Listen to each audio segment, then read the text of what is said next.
Estamos aqui para o nosso 24º encontro, nosso 24º vídeo, e estamos aqui, desenrolando essa história da construção do discurso geográfico e as diferentes possibilidades, inclusive as próprias intenções e dilemas que envolvem as linguagens, que envolvem o conjunto de ferramentas que a gente utiliza para fazer o tal do discurso científico, o tal do discurso geográfico. Então, hoje nós vamos aqui discutir um pouco sobre arquitetura. Esse, pelo menos, é o nosso ponto de partida. E vamos iniciar citando aqui o Pierre Thuillier, que é um amigo nosso, porque já apareceu nesses vídeos várias vezes, e ele então vai nos dizer o seguinte, que a partir do século X e XI, o Ocidente conheceu uma expansão muito acentuada das técnicas e um importante movimento de urbanização. Isso que aponta então o declínio do feudalismo, esse processo em que se começa a constituir com uma força extremamente importante a sociedade burguesa, as relações burguesas, as corporações de ofício vão se desdobrar daí. Bom, tudo isso que a gente aprende nos livros de história. Um novo personagem, então, no meio desse contexto, que é o engenheiro, vai fazer a sua aparição. Vamos, então, ter o desenvolvimento técnico, o domínio dessas linguagens e cálculos e geometrias e tudo mais, que paulatinamente vão construindo, então, esses centros urbanos extremamente importantes. Eles eram levados a utilizar concretamente as matemáticas para tornar suas atividades mais racionais e, portanto, mais eficazes. Não há, na verdade, uma novidade tão grande com relação a isso, a não ser para aquela época. Porque, no final das contas, o que nós estamos aqui identificando, junto com esse nosso Thuillier, Thuillier, creio que é assim que fala, como nós estamos identificando junto com ele, a grande questão é que, assim como os egípcios e depois os gregos, essa relação entre grandes construções, grandes moradias, castelos, torres e igrejas e tudo mais, envolve de alguma maneira algum planejamento. Então, este engenheiro que não tem domínio do cálculo, não tem domínio das formas geométricas e dos seus desdobramentos, não tem a menor condição de produzir esse tipo de construção, esse tipo de coisa. Mas o que, portanto, nos chama a atenção é que este texto do Thuillier, ele vai nos mostrar, então, que um determinado tipo de sociedade, ao sofrer um determinado tipo de transformação, vai chamar, então, para si um certo tecnólogo, aquele que domina algum tipo de linguagem para poder construir as condições de uma nova relação social. Quando nós olhamos para este slide, que nós vamos ver, então, uma aldeia indígena no Xingu, o que nós estamos olhando é uma arquitetura também, nada parecida com a das igrejas que foram construídas no feudalismo, mas que tem uma forma, a forma que se estabelece enquanto uma maneira, razoável, de se controlar o caos externo para dentro de alguma ordem interna. E isto se estabelece, portanto, enquanto uma proteção da luminosidade, do calor, do vento, da chuva, dos predadores e tudo mais. Então, assim, a própria aldeia, tendo esta praça imensa e aberta, para o deslocamento, então, dos seus habitantes, para a percepção do que pode estar acontecendo do lado de fora, de como se proteger, de como se deslocar, de qual é, no final das contas, o lugar da criança, o lugar dos homens, o lugar das mulheres, o lugar do trabalho, da caça, da pesca, seja lá o que for, mas de alguma maneira a grande questão é que esta é uma forma, e esta forma sob controle, ela tem por objetivo dar controle àquilo que é incontrolável. Por exemplo, não é possível parar a chuva, mas é possível se proteger da chuva. Não necessariamente dentro de uma caverna, mas construindo casas para que isso possa ocorrer. Se proteger do calor, se proteger, de todas as coisas que são o caos do mundo, aquilo sobre o qual os seres humanos não têm controle. O interessante de tudo isso é que a arquitetura, ao estabelecer esse tipo de coisa, também estabelece os limites do comportamento humano, porque ela vai definir, ao construir caminhos, vai definir por onde andamos, ao construir as casas, vai definir onde devemos viver, e o fato de que as casas têm uma determinada forma também vai definir como nos deslocamos, como dormimos, como acordamos, como produzimos comida, como nos relacionamos uns com os outros e assim sucessivamente. Então, nesse sentido, existe uma interdeterminação, porque a tentativa de controlar o caótico, ela também estabelece um conjunto de regras para o próprio comportamento humano. E, portanto, quando nós olhamos a forma, ao observarmos a forma, e nós teremos então um conjunto de indicações sobre a própria maneira como determinadas sociedades vivem ou não.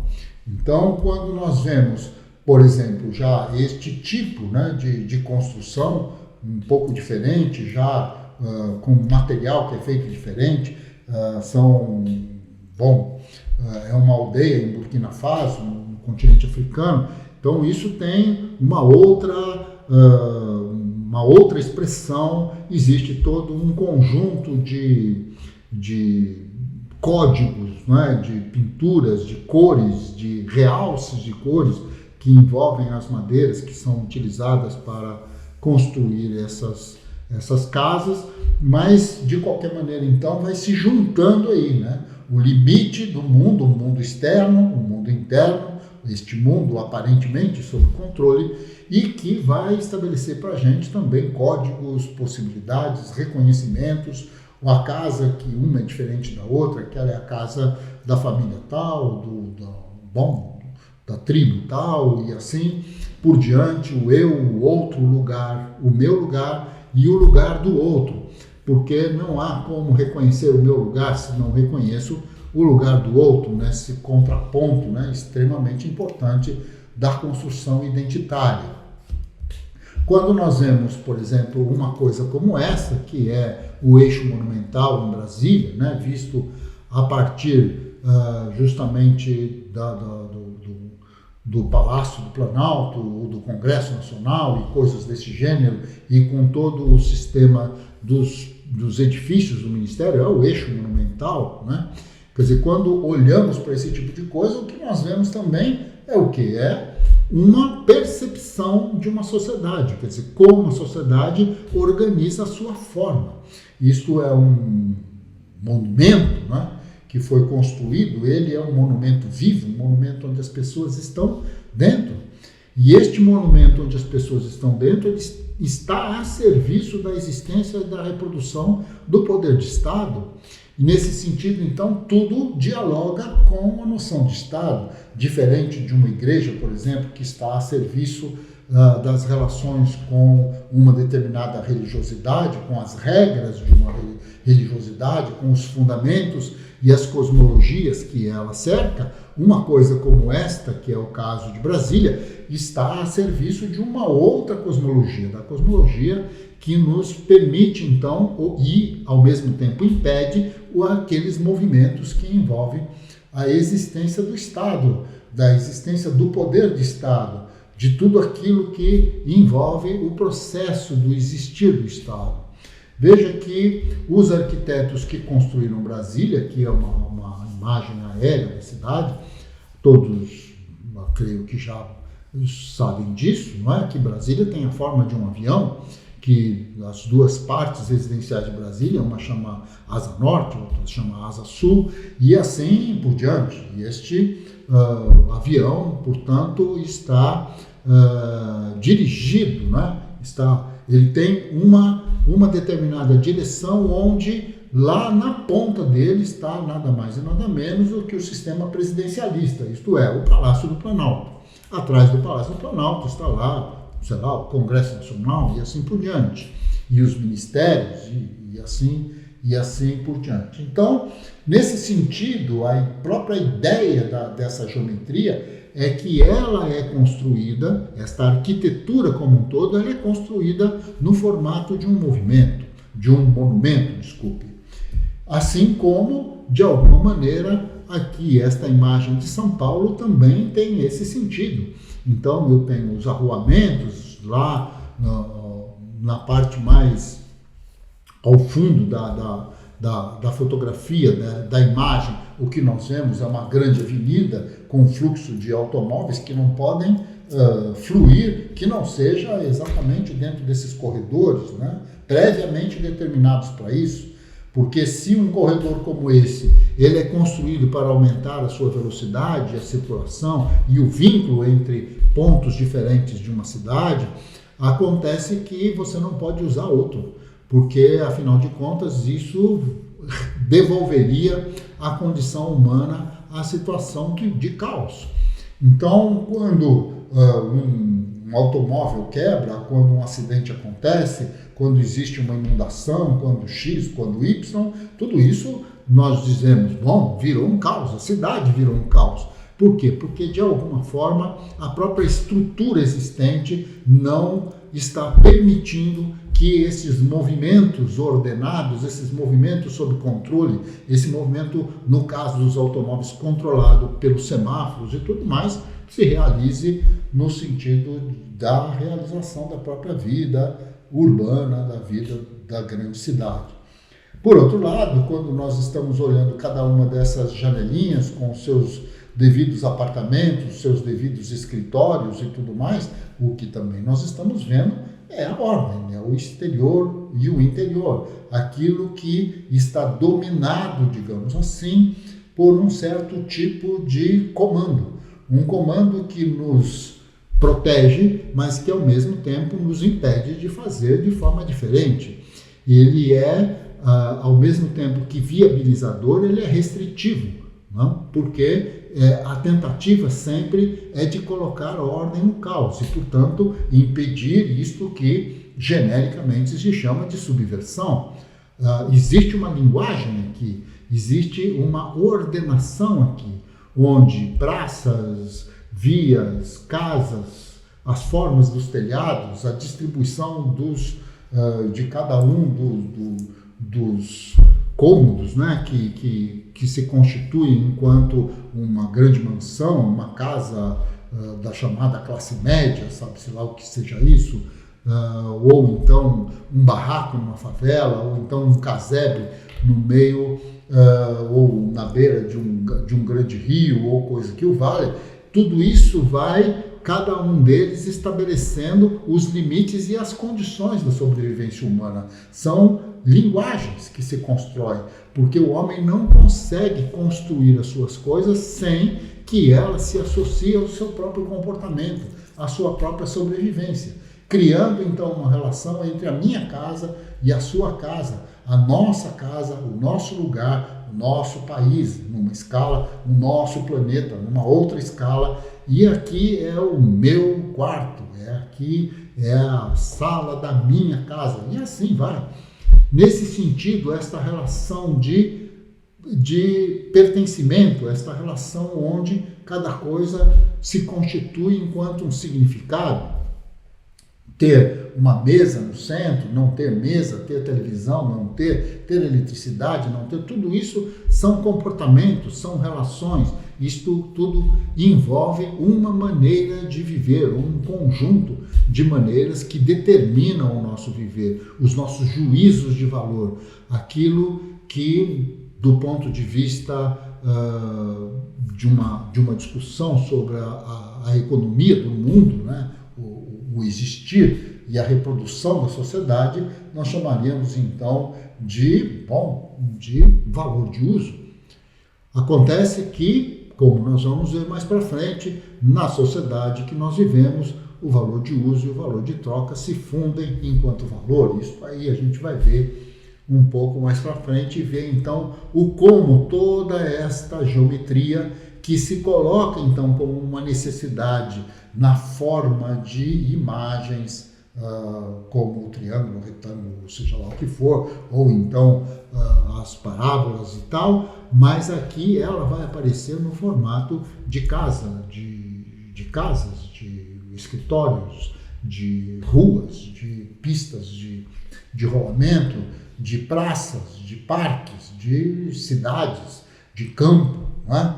Assim, esta ordem geométrica do campo, onde aqui só tem soja, ali só tem cana-de-açúcar, e depois ali só tem arroz, ou feijão, ou isso ou aquilo, onde isto é a propriedade privada da família tal, a propriedade privada do outro, aqui está a cerca, aqui está o limite do que é meu e, portanto, daquilo que não é seu. E tudo isso vai se constituindo enquanto uma geometria do mundo. E esta geometria do mundo é, na verdade, um conjunto de comportamentos, de juízos de valor, de determinações e das condições de reprodução da própria sociedade, tal qual ela vai se formando, se desenvolvendo, se processando. Não é?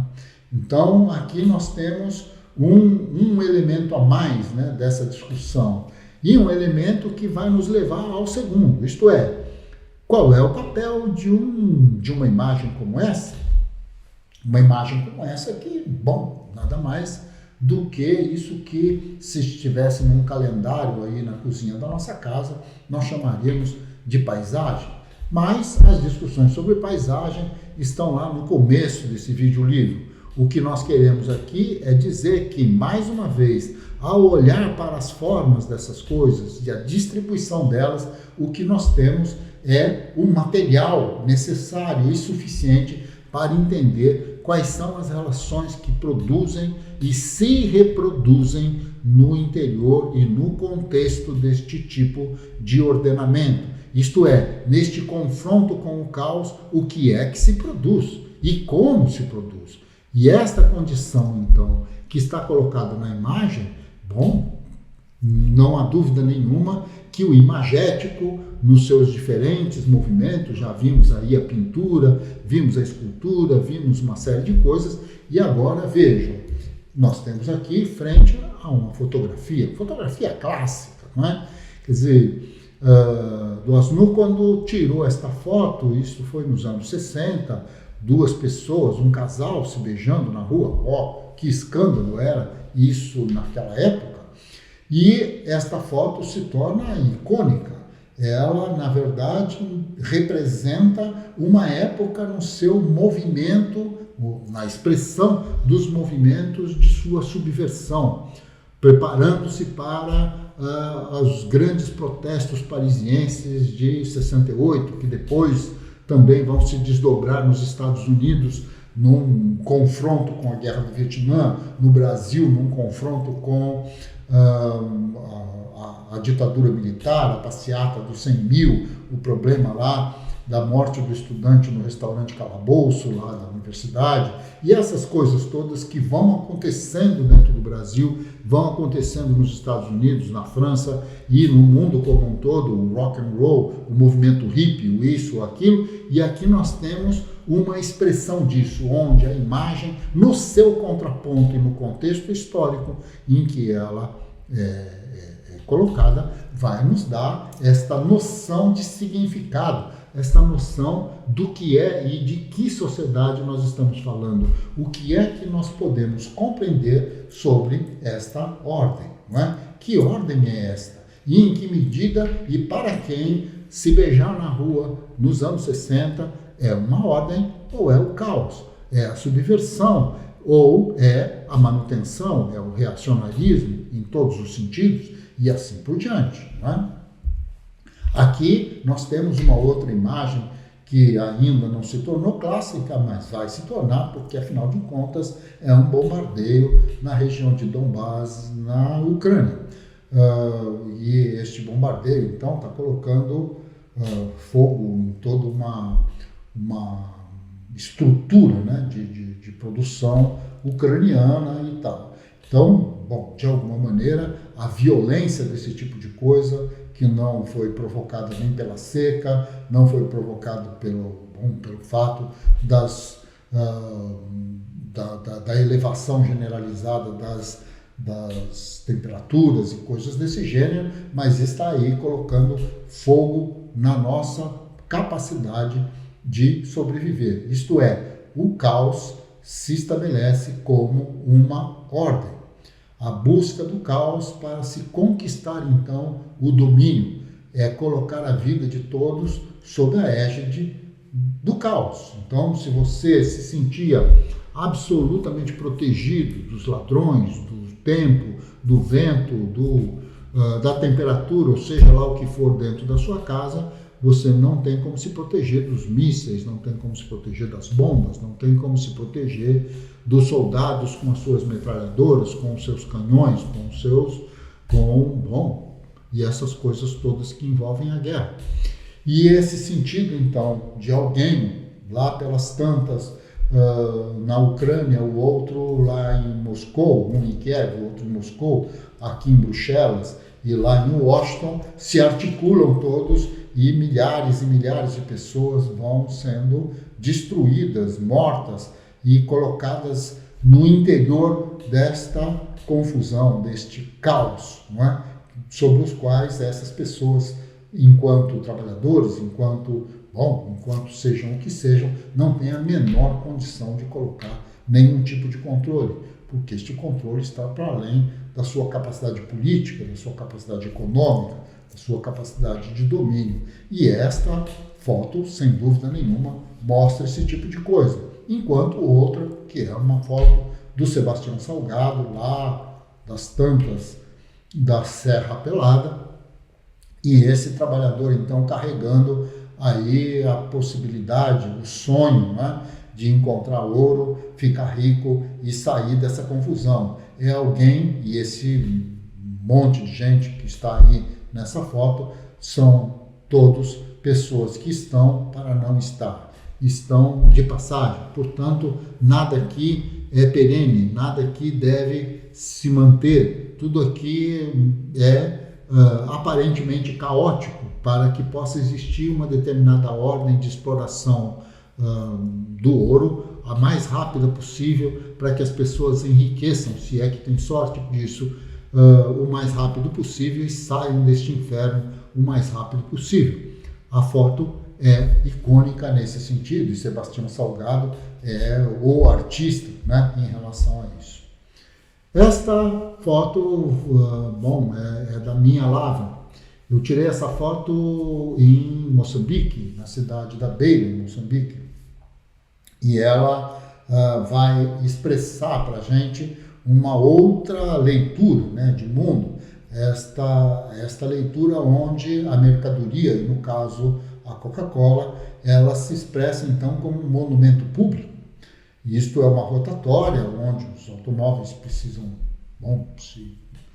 se ajustar ao fluxo, né, do tráfego, e aí, diferentemente de tudo aquilo que eu já tinha visto, onde heróis de todos os tipos, ou obras de arte, ou seja lá o que for, vão marcar então essas praças, essas rotatórias, ou simplesmente não vai ter nada. O que está aí é uma praça a serviço de fazer apologia de um produto específico, né, do grande capital internacional, e que marca então a existência de como dentro do continente africano determinados valores se sobrepõem àquilo que é costumeiro do ponto de vista do que está nas mãos da gestão do Estado, que é o bem público, a praça, esse tipo de coisa, né? Quer dizer, como é que isso se faz? Muito bem.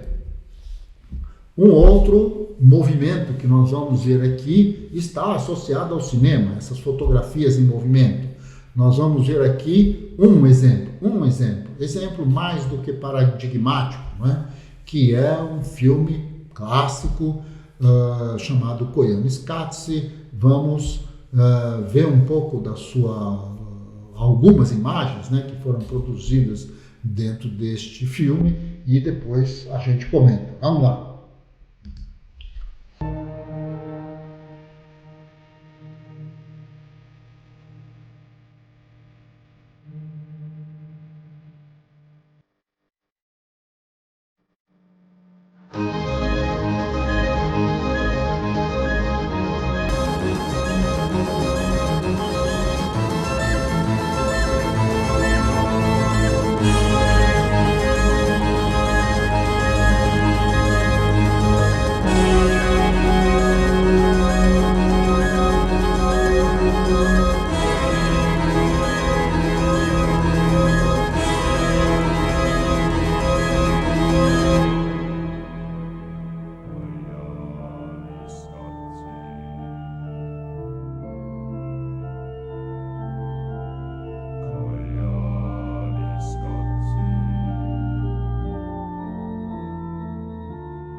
Muito bem. O que vocês acharam? Provavelmente vocês devem conhecer já este filme, né? Pode ser que sim, pode ser que não. De alguma maneira, é um filme já, acho que dos anos 80, 70, 80, filme que para os padrões da indústria cinematográfica e do streaming e coisas desse gênero, é um filme antigo. As roupas das pessoas, o que vocês viram aí, mostra muito bem que não se trata do século XXI, né? Se trata, é muito louco isso, mas é a dizer para coisa do século passado. Mas, de qualquer forma, o que nós estamos vendo aí é uma espécie de delírio imagético, onde o paisagístico vai se expressando enquanto movimentos mais ou menos acelerados e que vai nos dizer, então, algo sobre a nossa vida. Sobre, no caso, isso que a gente congelou aí, que vocês estão vendo no slide, não é nada mais e nada menos do que, bom, isso que enfrentamos quase todos os dias nas grandes metrópoles, que é o tal do trânsito, o tal do congestionamento, bom, tudo isso porque, de alguma maneira, vivemos numa sociedade onde em cada lugar se faz uma coisa diferente de outro lugar. Portanto, precisamos sempre nos deslocar, precisamos sempre de um ônibus, de um metrô, de um automóvel, de aviões, disso, daquilo. Tudo vai se especializando de tal maneira, não é? A cidade é a expressão material da especialização do trabalho, da divisão técnica do trabalho e que, então, os nossos amigos, cada um deles mora num bairro, as escolas que nós vamos, cada uma é num lugar diferente, o lugar da nossa moradia já é outro, o lugar do trabalho é outro, o lugar daquela fábrica, daquela coisa, do armazém, do supermercado e assim por diante, cada um desses lugares vão ter a sua especificidade. Então, neste conjunto de especialidades, nisso que, do ponto de vista da territorialidade, é a materialidade da divisão técnica do trabalho, é o que está aí neste vídeo, neste filme, porque vai se expressar na forma de edifícios, na forma de ruas, de cruzamentos, de multidões e multidões que andam de um lado para outro, às vezes com este semblante de estar no meio da multidão, mas absolutamente solitário e perdido. Então, nesse sentido, cada um desses movimentos vão nos dando uma ideia de sociedade, uma ideia de forma, uma ideia de geometria, uma geometria que nos permite, como eu já disse várias vezes, nos permite e nos limita, nos delimita. Constitui, então, os caminhos, mas não nos permite outros. Então, de alguma maneira, a grande questão é que andar nas calçadas é a condição do pedestre. Estar na pista de rolamento é a condição de quem tem um automóvel, ou está num transporte coletivo, ou seja ele o que for. E nesse sentido, a cada esquina, a cada semáforo, a cada código, não é? Uma hora passa o pedestre, outra hora passa o automóvel e daqui a pouco abre-se a porta e fecha-se a porta e entra-se no banco. E bom, lá está aquela imensidão que é o banco e a nossa conta desse tamanhinho e a nossa condição, né? Talvez como o fiel que há muitos anos, há décadas, há séculos, bom, alguns até hoje entram naqueles templos imensos, não é? E veem o quanto Deus é imenso e ele é tão pequenininho, né? Ele está lá para obedecer. Então, nesse sentido, cada coisa, seja o Monumento de Brasília, ou seja este filme extremamente interessante que vai buscar dentro da música minimalista do Philip Glass, vai buscar então a própria sonoridade que se repete no plano de um imagético absolutamente insano, quando visto no formato do filme,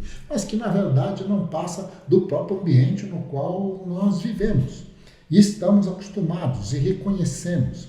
Talvez a grande questão do filme foi ter colocado isto em câmera lenta ou em câmera rápida, para que aquilo que nos é comum se transforme em algo incomum, para que a gente preste atenção na forma, nos seus significados, nos seus limites e na geograficidade do mundo no qual nós estamos de alguma maneira inseridos. Bem, amigos, é isso.